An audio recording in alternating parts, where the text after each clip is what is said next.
இவ சரணுட சின்னவ 2 வயசு சின்னவ கிடையாது. 2 வயசு பெரியவன்னு சொல்லிட்டு அவன் சொல்லிட்டு இருக்கா.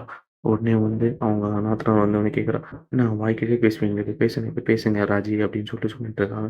உடனே அவங்க அம்மா வந்து சொல்லிட்டு இருக்கு, "இதெல்லாம் யாருக்கு சொன்னது? இதெல்லாம் சொல்லுங்க. என் மயிலு இந்த மாதிரி எம்.ஏ படிச்சிருக்கா. மாப்பிள்ளையோட சின்னவ தான்" அப்படின்னு சொல்லிட்டு இருக்காங்க. என்னைய எல்லாம் தப்பா புரிஞ்சுட்டு இருக்கீங்க. அவங்க அம்மா அதுக்கப்புறம் முழுக்க நினைச்சாச்சு. அப்புறம் எதுக்கு முழுக்காடு மனக்கு கூட காலேஜ் பக்கம் போனது கிடையாது. சரவணோட பெரியவ அவன் சொல்லிட்டு அவன் வாயிலேயே ஒத்துக்கிட்டா. ஆமான்னு சொல்லிட்டு ஒரு தலையாட்டுறான். நீங்க தான் பிளான் போட்டு குடுத்தீங்களாமே அப்படின்னு உன் தம்பி கேட்டுட்டு இருக்காங்க. எங்க அம்மா வாங்கன்னு இவங்க எப்படி பார்த்துக்கிட்டு இருக்காங்க அப்படின்னு சொல்லிட்டுருக்கான். ஐயோ! நீங்க ஏதோ குழப்பத்திலே இருக்கீங்க. இவ்வளோ நாள் குழப்பத்துல இருந்தோம். இப்ப தான் நாங்க தெளிவா இருக்கோம்.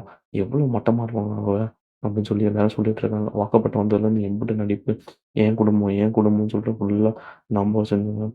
ஆத்தா காரியம், அப்பா காரியம், ஆனா ஊனான்னு சொல்லிட்டு கலப்பு பண்ணி என்னென்னமோ பேசுதுங்க. ஃபுல்லா வந்து குத்தல முத்தல பேசுதுங்க.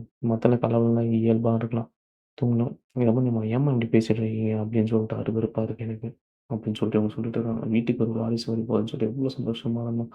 குழந்த விஷயத்துல எவ்வளோ ஏமாத்துவாங்கன்னா, என்ன ஏமாத்துவாங்களா?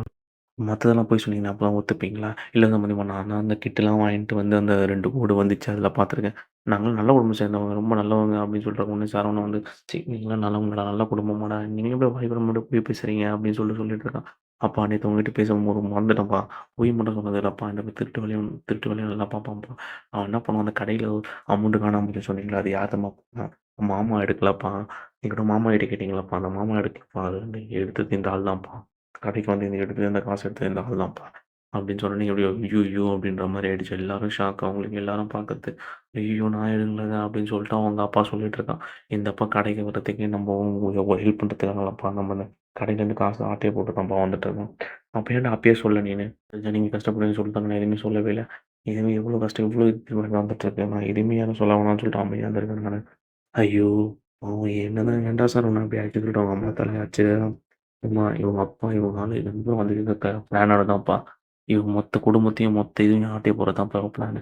உடனே அவங்க அப்பா சொல்றாரு, "ஐயோ! மாப்பிள இந்த மாரிலாம் பேசுறதெல்லாம் ரொம்ப அபகோரமா இருக்கு" அப்படின்னு சொல்லி, இவங்க அடிக்கிறதுக்கு உடனே அந்த டப்பாவ தூக்கின்னு போயிட்டான் அடிக்கிறதுக்கு தல மேல. சும்மா இருடா அப்படின்னு சொல்லிட்டு ஒரு மாரி எல்லாம் பிடிச்சு வலிச்சு இழுத்துன்னு போயின்னு இருக்காங்க ஒரு பக்கம். "ஏங்க நீங்கலாம் யாருங்க? நீங்க நீங்க இப்படி பண்ணிட்டு இருக்கீங்க வந்து இந்த குடும்பத்த, எங்க குடும்பத்த" அப்படின்னு சொல்லிட்டு உடனே அவங்க அம்மா சொல்றாங்க வந்து, "சரி இல்லங்க நீங்கலாம் நல்ல குடும்பம். நல்லா வாழ்றதுக்காக தான் நீங்க இப்படி பண்ணணும். நாங்க இல்லைன்னா நீங்க பண்ணியிருக்கவே மாட்டோம்." அப்படின்னு சொல்லிட்டு இருக்காங்க. உடனே வந்து, "இல்ல நீங்க எதுவுமே பண்ண மாட்டீங்க. நீங்க இவ்வளோ போய் சொன்னோனே நீங்க நல்லா வாழ நினைச்சா நீங்களும் நல்ல குடும்பமா இருக்கணும். உங்க பொண்ணு நல்ல பொண்ணா இருக்கணும்னு சொல்லிட்டு, என் மயிலுக்கு என்ன குறைங்க? அவ நல்ல பொண்ணு தான்." அப்படின்னு சொல்லி இம்புட்டு போய் சொன்னவ நல்ல பொண்ணா அப்படின்னு சொல்லிட்டு இருக்காங்க. "ஏய் என்னடி தலை தங்கம் பொண்ணு? ஏய் பேசுடி." அப்படின்னு சொல்லி, "நீ தாண்டி தலை தானே அடிச்சுக்கிட்ட. இப்ப பேசுடி." அப்படின்னு சொல்லி எல்லாம் பண்ணிட்டு எங்க அம்மா போடுற ட்ராமாவ எங்க அப்பா போடுற ட்ராமாவ சொல்றி, இப்ப சொல்றேன்னு சொல்லிட்டு சொல்லிட்டு இருக்காங்க. அவங்க மாமியார் எல்லாமே பேசுறி, வாய தொறந்து பேசுறி அப்படின்றாங்க. இவங்க எதுக்கு சொல்லணும், இவங்க சொல்லிக் குடுத்து தானே போனேன். இப்ப மட்டும் நான் இப்படி பேசிட்டு இருக்கேன். அமைதியா இருக்கியே இப்ப சொல்றாங்க. ஐயோ! இவளா அப்படின்னு சொல்லி கத்திட்டு இருக்காங்க. உடனே அவங்க அம்மா சொல்றாங்க. என்ன என் பொண்ண எல்லாரும் நிக்க வச்சு கேள்வி கேட்டுன்னு இருக்கீங்க. ஐயோ! என் பொண்ணு பயந்துர மாட்டா அப்படின்னு சொல்லி, "சரி இந்த மாரி பிரச்சனை இருங்க. உட்காந்து பேசினா சரியாயிடும். அத விட்டுட்டு ஏன் இப்படி பேசிட்டு இருக்கீங்க?" அப்படின்னு சொல்லிட்டு கேட்டுட்டு இருக்கேன். "எப்படியும் மத்தபடி வைக்காதீங்க" அப்படின்னு சொல்லிட்டு இருக்கேன். உடனே சரவணன் சொல்றாங்க.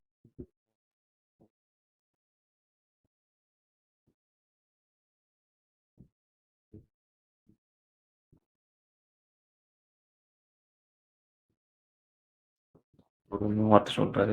"நீங்க என்னங்க தப்பு பண்ணீங்க? ஏங்க இப்படி பண்ணி வச்சிருக்கீங்க?" அப்படின்னு சொல்லிட்டு. நாங்க பாட்டுக்கு சிவனேன்னு தாங்க இருந்தோம். நீங்க தாங்க என் பொண்ணு நல்ல பொண்ணு எம்பிஏ படிச்சிருக்கா, அது இதுன்னு சொல்லி என்னென்னமோ சொல்லியிருந்தீங்க. நானும் சரி நம்பி நீங்க எல்லாமே பண்ணுங்க. ஒண்ணும் பிரச்சனை இல்ல. ஆனா இவ்ளோ பெரிய பொய்ய சொல்லி நீங்க உங்க பொண்ணு 12வது படிச்சிருக்கு, 10வது படிச்சிருக்கு, எம்பிஏ படிச்சிருக்கு. இல்ல வயசு சின்ன பெருசு. எனக்கு அதெல்லாம் பிரச்சனை கிடையாது. என் தோஷம் கூட இருக்குன்னு சொன்னீங்கன்னா, அது கூட எந்த பிரச்சனையும் கிடையாது. ஆனா நீங்க வந்து இவ்ளோ பெரிய உண்மைய மறைச்சு பண்ணியிருக்கீங்க பாருங்க. அதுதாங்க என் மனசு ரொம்ப கஷ்டப்படுது. என் பையனுக்கு நான் பார்த்து பண்ணணும்னு நெனச்சிருந்தேன். இப்போ அவன் முகத்துல நான் என்ன பண்ணுவேன்? சீட்டு கட்டு மாரி சரிஞ்சிடுச்சு அவன் வாழ்க்கையே அப்படின்னு சொல்லிட்டு புலம்பி இது பண்ணிட்டு இருக்காரு. தேங்க்ஸ் ஃபார் வாட்சிங்.